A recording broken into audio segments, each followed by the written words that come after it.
Hi Scrubs, hope you're well. So I'm going to be talking about Tales of Etria. Some of you guys will be expecting this video and some of you won't. Tales of Etria is being closed down.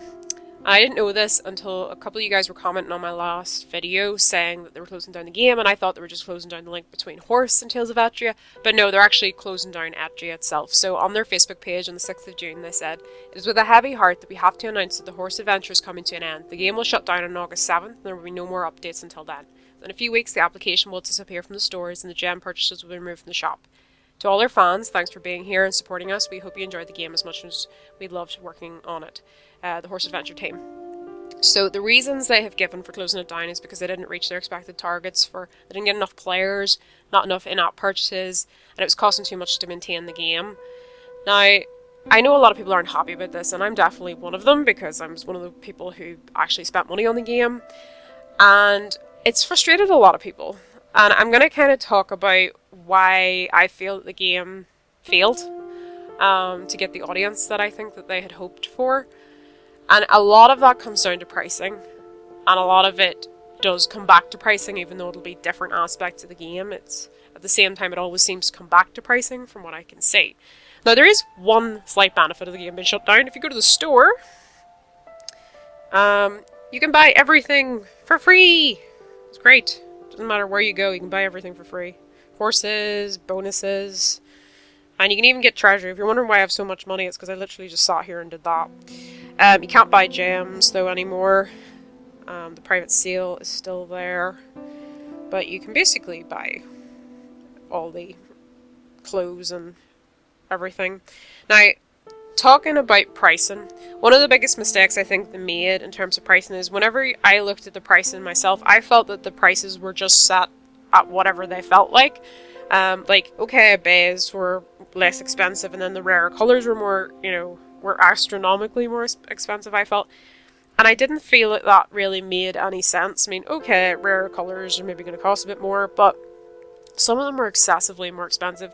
And then if we look at like a lot of the tech in that, I sort of thought to myself, a lot of this tech, really, if I'm going to spend gems on it, it needs to have bonuses or some, benefit, because a lot of people aren't going to buy something purely for cosmetics. You're going to have the people who buy it purely for cosmetics, you're going to have the people that buy it purely as a bonus, and you're going to have people that buy a bit of both.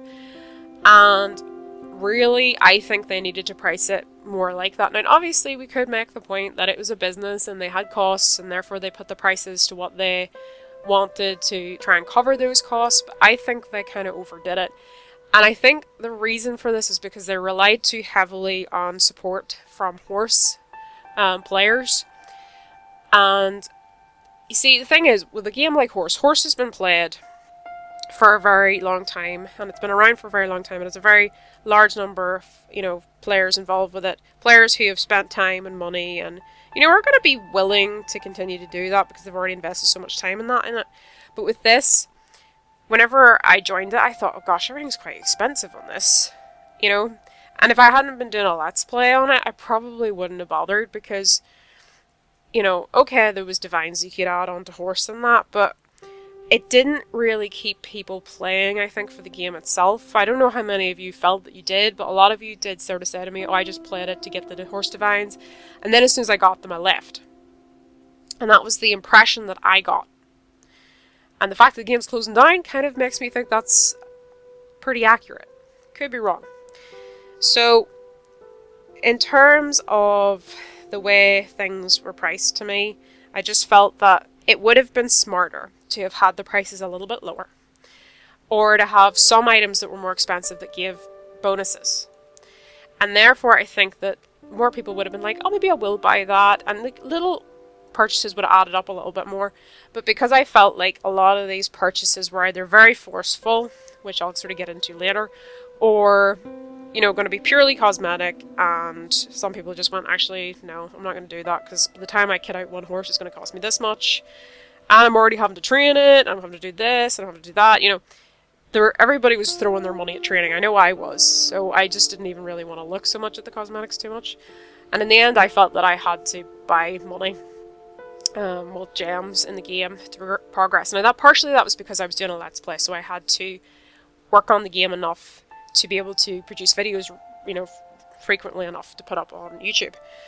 So, I don't know how many of you managed to play the whole game, get the 2 divines, and not spend one in-app purchase. If any of you did, I'd love to know how you got on, how much time you had to spend. Did you get frustrated with the game as well? Because I know that I found it very frustrating in trying to get through and train enough, because that was the thing for me. And this is why I was talking about what I felt was forced purchases. The progress in this game was so slow at times that it just got to be too frustrating, whether it was quests or just training your horses, because to continue in the quest you had to train your horses, and training your horses didn't involve really any skill. It basically was, go in here,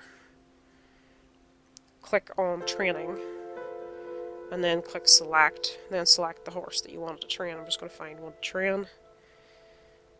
Okay, so select the horse, click train, and not only did it just cost equus. If you wanted to speed it up, it also cost gems, and the more, the higher tier the horse was, the more expensive it got.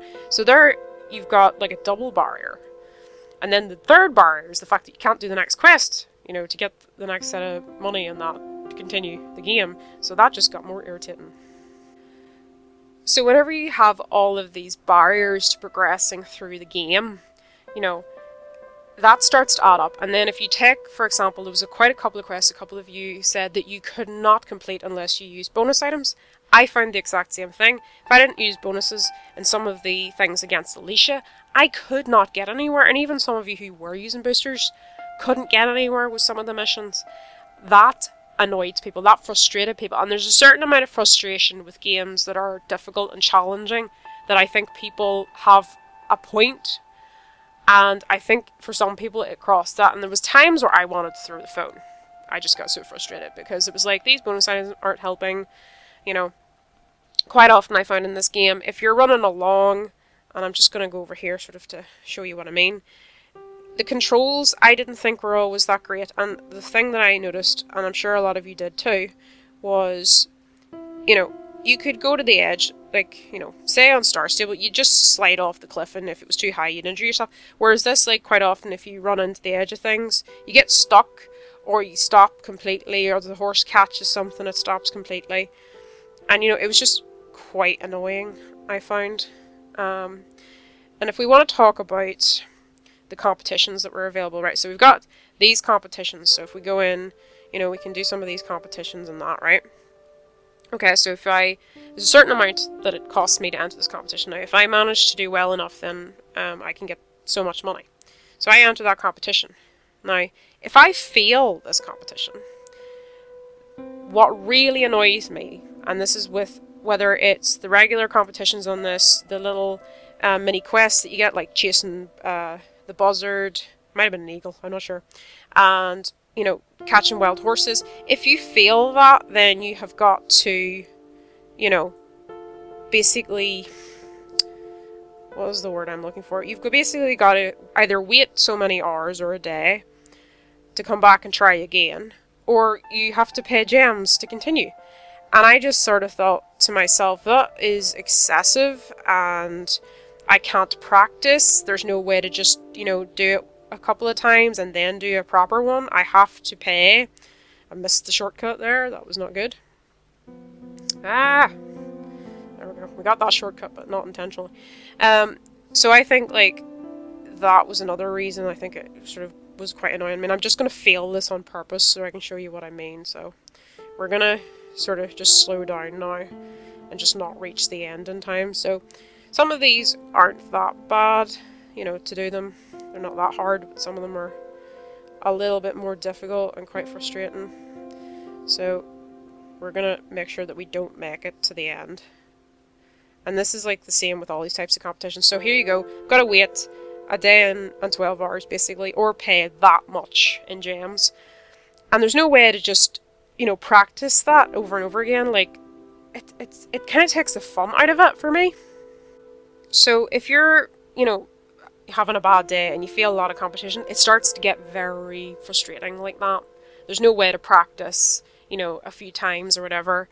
And it was really the same with a lot of these different little quests that you have to do. Okay, you can do the daily collection to get a bit of money, but it's very little in comparison to what you need to progress. And a lot of the times, you would do a mission that you'd finally got your horse trained up to, and then you would go do the quest, and then within about 2 to 5 minutes you'd have to train your horse up again, and then you might have to wait a couple of hours or either use gems to do it.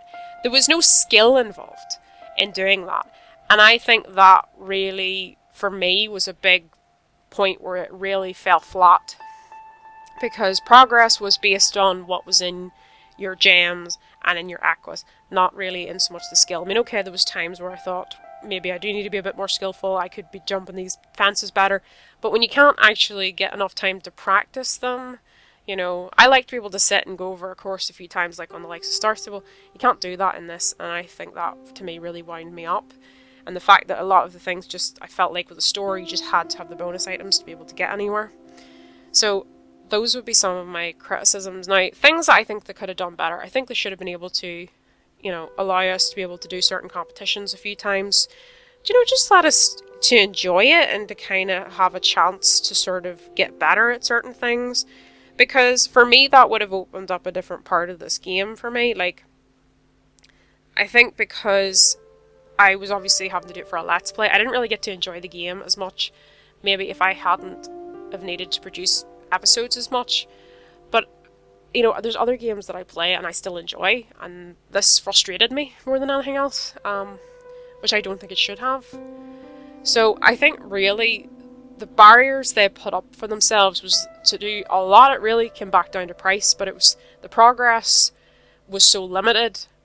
The pricing just seemed erratic to me quite often, and I think they relied too much on players from Horse coming into the game and spending the money, and I think that's really where they fell down, because I think if they had been bringing this out without the backup of baby horse players playing it, maybe it would have been, you know, certain design parts of it maybe a bit better, because I don't think it was designed really for longevity. And it kind of reminds me a little bit, I don't want to say Horse Cup, but Horse Cup, it was said that Horse Cup was only going to run for a certain amount of time, so players would only be able to access the game and play it for that amount of time, and at the end of it they'd be rewarded for whatever placing they got. This was kind of just like, it was like throwing out, right, let's see how this does, if it doesn't do so well, we'll close it down. And that's kind of how it felt to me, and I just feel like there is some parts that I do think, okay, you know, I don't want to say that it's the worst game I've ever played, it's not. It's just that I think that there was things that could be improved on, and I think would have really added to the game. And I think because they didn't do those things, possibly that's why the game just didn't do as well as it could have done. And it is obviously a very saturated market. There's a lot of mobile app games out there, let alone horse ones. So, you know, I can understand that it wasn't going to be easy. I think the graphics could have been a little bit better too. But I'm not going to necessarily say that's why the game failed, because there's plenty of games out there that have very, very basic graphics that do very, very well, but I think this really failed a lot on design and execution. In terms of, like, I think players need to be challenged enough that they're engaged, but not so challenged or so many barriers put up that they just get fed up or feel that, oh, I have to buy again, no, I'm just done with this. Because I think a lot of people, as I said, put this game down after they had, you know, got the things from Horse. And, you know, I know some people enjoyed the story, and it would have been nice to have, you know, seen that through. Some of you guys are saying that maybe they will take some of the elements that they took from this, maybe make it into a Horse promo. I think that would be quite interesting if they did that, if maybe they continued the story on Horse or something, in those sort of, in that kind of way. But no, I think this game mainly failed because of its heavy, heavy reliance on in-app purchases, and I think not giving enough freedom for players to slightly play the game in their own way.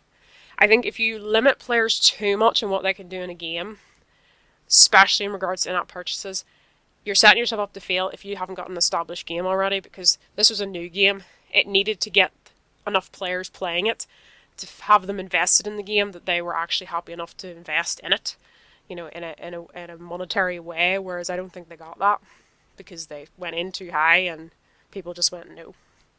But that's just my general thoughts. I'd be really curious to know what you guys think. whether it was good or whether it was bad. Whether you disagree with me or you agree with me. I'd love to know everybody's thoughts, because these are just some of the things I've been thinking about. I don't want to ramble too much, so I'm going to end it there. But anyway, Scrubs, I hope you've had a lovely day. Bye!